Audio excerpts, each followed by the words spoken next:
What are the challenges we are facing in the 21st century? Well, there's some really big ones. The big one is our changing climate and the breakdown of our global climatic system. Water is also a really big issue. There's so many parts of the planet now in extreme water stress.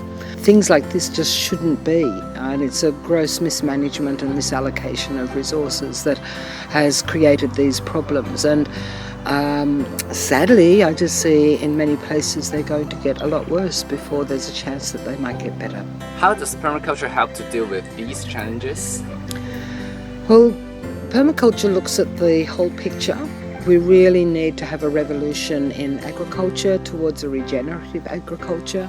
We've got huge potential to harvest and sequester vast amounts of carbon in the soil through regenerative farming practices. We need to use our water resources a lot more wisely, better use of rainwater harvesting and water recycling, treatment and recycling, which we can do naturally. The other big thing that we need to look at is our general resource use and consumption. You cannot have unlimited growth, an unlimited finite planet. And so we need to get a more circular economy happening, where we're more wisely not only using what we have and extracting it, but we're reinvesting and recycling and repurposing these resources. 咁所以我哋想點出就係其實農業就會有包括嘅科學、有技術，亦都需要有 ethics。In permaculture, we're looking at how we can use nature and natural systems to provide our needs, meet our needs, and at the same time care for our environment and leave it in a better shape for future generations. 我覺得 permaculture 係一種設計嚟嘅，一種人同埋環境同埋周遭發生嘅事好緊密嘅一種聯繫。相對起傳統農業是一種謀生手段而言的話，讓我認為永續農業更像是一種哲學。關於永續農業印象最深刻的部分是關於動物的部分，因為首先我很喜歡動物。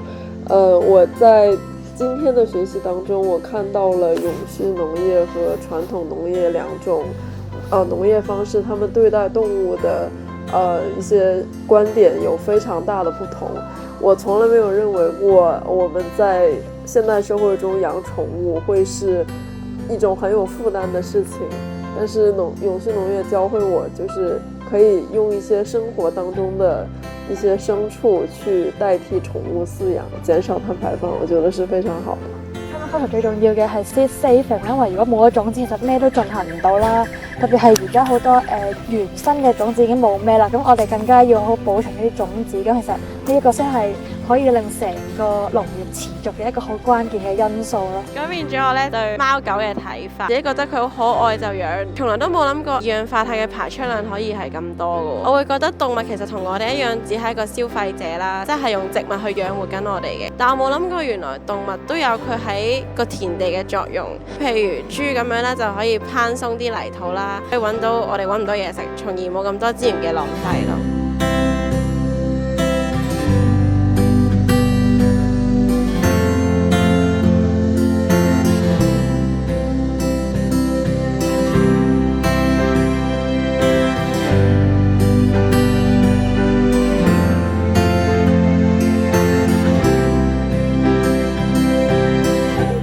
對於只是在課堂上聽講，或者是跟同學討論來說，能親自下到農地裡去做一些體驗的農活，是可以更加讓我們加深印象的。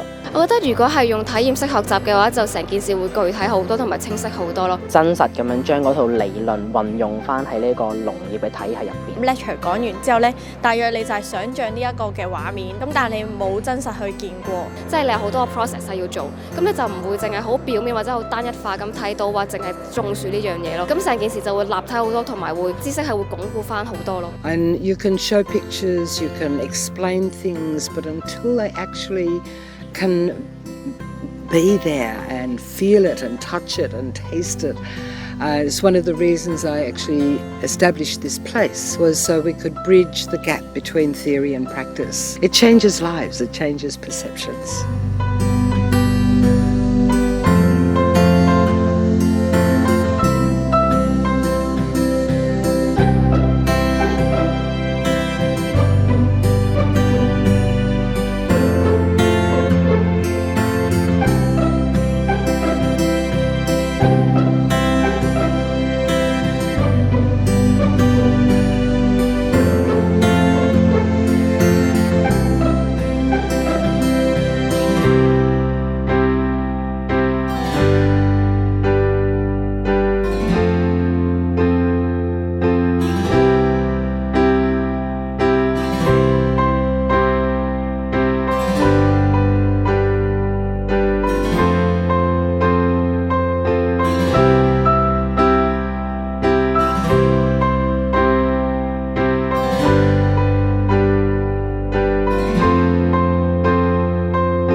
Young people in this century have got faced massive challenges. Actually, I feel really sorry that they are inheriting a lot of the problems from the affluence of, current and previous generations. But they've also got a huge opportunity to turn things around and to create new business models. Not only agricultural models, but also with urban development and human settlements. There's a huge capacity for urban food production, for creating environments that are more energy efficient, rebuilding community. And I think that's one of the really big challenges that we face, is actually reclaiming our community. We're social animals. I think that's a big healing, is the reconnecting of communities and reconnection with nature in a practical and creative way, meaningful way.